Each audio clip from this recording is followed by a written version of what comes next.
Is on page 6. That main specific story that we're discussing this morning is on page 6 of the Standard. Let me just give you a glimpse of what MPs think. Gatundu South Member of Parliament Moses Kuria said that he supports calls for the referendum, only that he wanted it to be held in August 2022 alongside the general election. Dr. Sam, oh my goodness, a referendum as well as another general. Will that even be possible? Do you even have confidence that IEBC will be able to pull off that, given the in-house wrangles that we're already seeing? And I think that is the other issue. You know, we first need to fix issues around IEBC, because we can't say that there is a properly constituted body that can handle the, organize the referendum.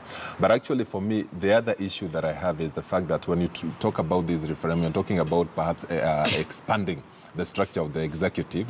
Those are some of the things we are talking about. Like I said earlier, in terms of building inclusion in this country, in terms of building cohesion, in terms of bringing the people together, in terms of calming tensions, I am saying it's not a constitutional issue. And there's a sense in which is a practice world over, like in the US, whenever there is an important constitutional issue, they actually tend to put it as a referendum question during the, main election. Right. So this is not far-fetched actually saying this. But like I am saying, it could be just a way, the referendum clamor could be just a way of heightening political tensions and conversations, so that we are constantly talking about that. But you have to remember, for example, and one of the good things that has come out of the handshake is that now everybody is talking about the Big Four. Now, when you think about the Big Four, these are things that would directly go towards helping Mwananchi. And in my opinion, they actually don't require a referendum. It is what we have seen now. For example, ODM, they have come out and said we are supporting the Big Four. During the State of the Nation address, again, the issue of Big Four, came together. If we could focus on these things that have everything to do with Wanjiku, because expanding the structure of the executive, that has to do with the, politicians and creating positions for the politician.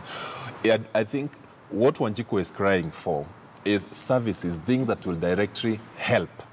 When you talk about universal healthcare, there are very many people. Even right now, when you talk about NHIF, it's only about 7 million people who have actually, registered, and about 3.5 million who are active. We actually need more Kenyans to be covered under this. When you talk about food security, right now, because of the floods, many people need food relief. If these are the things we would be focusing on, I think it is a much more important conversation. And yet, we all agreed during the previous referendum is that there are a couple of issues we need to fix in the Constitution. So what we may need right now is actually an audit of that, so that we identify what are the really key issues that we may need to look at and perhaps do it in 2022. Sandra, what are your thoughts on that? And I would also love to hear your comment on whether, if Kenya was to go on a referendum, do you believe IEBC is credible or the properly well constituted rather to hold a referendum today? If Kenya's decided, okay, fine, let's go for a referendum today, do you have confidence that IEBC will deliver on that referendum, given the in-house wrangles that we're seeing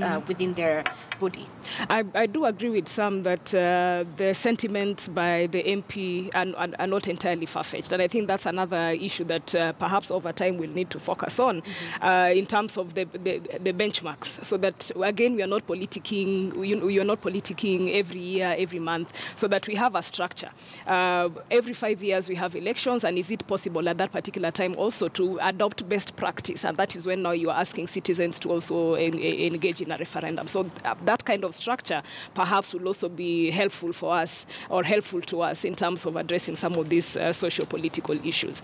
But to answer your question on whether the IEBC is prepared, I think that is a discussion that has been had over and over again, and I think it's largely informed by the incidences that took place about a month or two ago, when 3 commissioners left the IEBC. And what everyone is, or rather the common narrative at this particular time, is that the IEBC has lost credibility in the face within the public sphere. And so even if it's going to conduct an initiative today, or whatever activity it's going to conduct, then it might not have the confidence of Kenyans to undertake its activities. Then secondly, the other issue that everyone is focused on is on the leadership of Chebukati, so that even if he were to continue leading the IEBC, then the issues are going to be the same in terms of people having lost confidence in him as a person, and how it is affecting the activities of the IEBC. And third, of course, now goes back to the administrative and operational structures within the IEBC, especially now that they have very few commissioners to undertake the activities. All right, this is what the